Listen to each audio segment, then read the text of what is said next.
Hey guys! So today you and I are going to talk about dissatisfaction.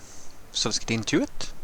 So the question in question was, Frederick, as a great programmer, how would you appropriately express your dissatisfaction to your team members and managers, conveying the message that their performance falls below average and they need to enhance their pace and efficiency?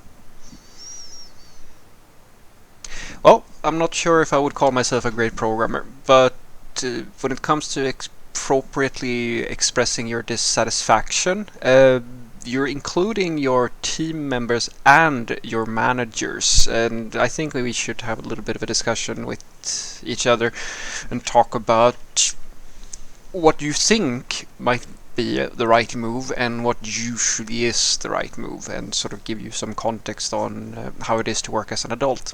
So, one of the things that you have to understand is that you could be the world's best at anything, doesn't matter what it is. If you work for somebody else who don't share your opinion, it does not matter. And this is a very tough pill for a lot of people to swallow, especially when they are extra smart. I have never met anybody who's worked in any job where they haven't had, well, most commonly at the very least, some idea of that they have ideas or thoughts that are more appropriate than management or higher management. It doesn't really matter what it is. Your direct manager might be a real genius, but the person over and so forth, everybody's in some way of the belief that, managers, these people, they don't get me. They don't get how things should be done in many cases. And you, as a software developer, it's no different. And so the way that I suggest that you think about this, at least if you ask me, is to get some perspective on your role within the organization. So you might think that by you going and complaining and saying that people need to improve their pace or so forth is the right move, and you can play that card, but I suggest to you that instead of going down that route, because that is what usually people do, I suggest that you think about it this way instead. If your team members are performing in a dissatisfying way, then there's really no reason for you to go and tell them directly. In many cases, you will find that the way management wants you to handle a situation is to not get involved yourself, to go and tell your manager and then let that person handle the situation. The reason why that is because they want to oversee the situation and handle it appropriately, and you would probably be doing yourself a favor by doing this as well, because the problem is that if you start telling other people their business, and even if you are right, they start resenting you for it, they will go to the manager, and all of a sudden it's sort of like the police problem. If you get mugged in the street and a police officer comes around the corner, then the criminal will act innocent just as well as you will act innocent. Like, they will tell you that this police officer will get two different stories of what happened. One is right, one is a lie, or depending on how you look at it.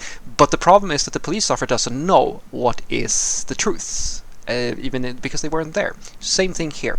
So in general, it's not good for you to criticize your fellow coworkers very openly or directly or so forth.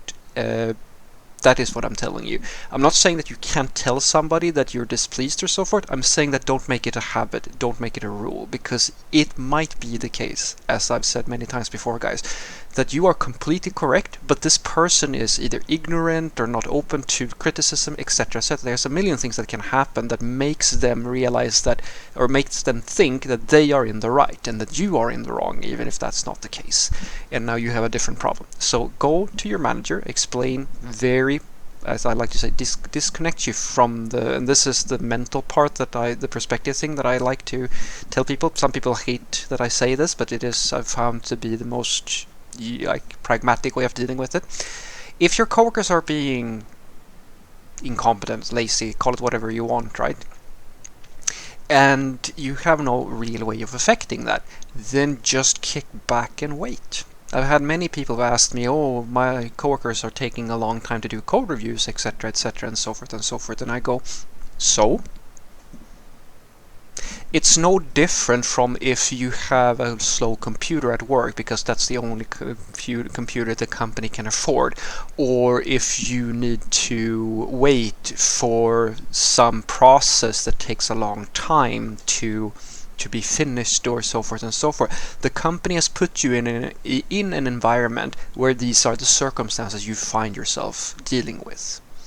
And the main thing that you should usually do, in my opinion at the very least, which usually works, is that you highlight once or twice that this is an issue in a very, before you get angry.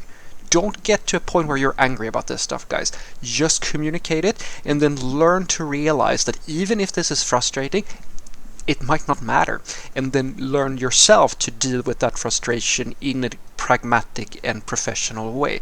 Because if you get too emotional, as I said, you can end up having a bigger problem than if you just sort of disconnect.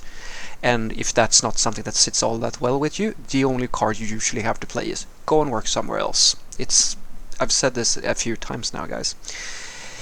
And then when it comes to communicating towards your manager, if it's a coworker, as I said, you just simply say that I feel like we're seeing a bit of a performance issue within the team, or that's what I do, for example, when when I lead teams and things like that. My managers usually ask me how things are going, and I say that I think we're delivering in these areas. I think that we're having issues to deliver in those areas, and they usually ask for clarification. Okay, why are you not meeting your goals? And I say because I feel it seems that we have some productivity issues with a few people within the team. They are not performing at the level that we would like them to perform at. And you take it, you treat it like any business meeting, basically. That's a very good way for you to address it. However, if you this is where the grown-up thing comes.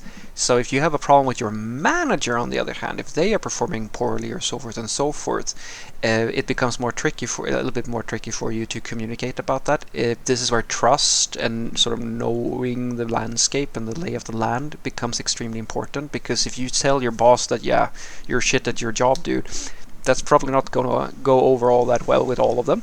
But what you can say is that as I said, you can communicate it from a result perspective. What you're saying is that you're highlighting that you are performing poorly in these areas, and the natural follow-up question becomes, for any decent manager, okay, you're having issues in delivery speed or quality or whatever, it doesn't matter what it is.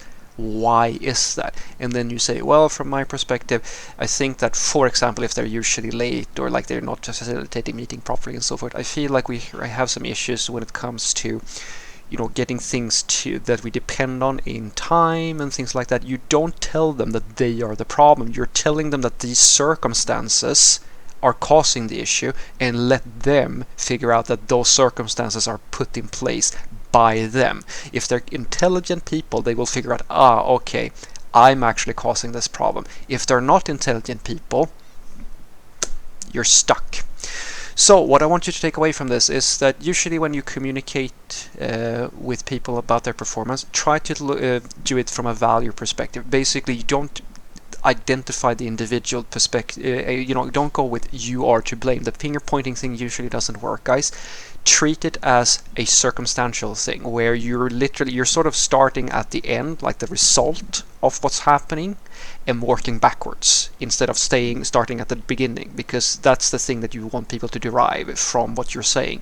So as I said, when you're communicating about it, basically say that we're not really seeing we're lagging behind on our deadlines. Your manager will ask why, and you say, yeah, we're having some issues with the performance, like we don't see the performance that we would like from some of our coworkers or some of the people within the team. And they go, okay, who are the specific people? And then you mention like who you might be having struggling and so forth. You don't tell them that they're incompetent. You don't tell them anything. You're saying that, yeah, we're not seeing the results. Because if you go with a value and result perspective, you basically allow people to fill in the gaps instead of you coming in as someone who's attacking someone else with a more aggressive approach, saying that that person is incompetent or that person is not doing a good job, etc., etc. That's a different way. You're communicating the same thing, but you're doing it in different ways, if that makes sense. And it might seem silly, guys, but I promise you, this is a better platform for you to communicate from than doing the thing that I was saying with the police officer.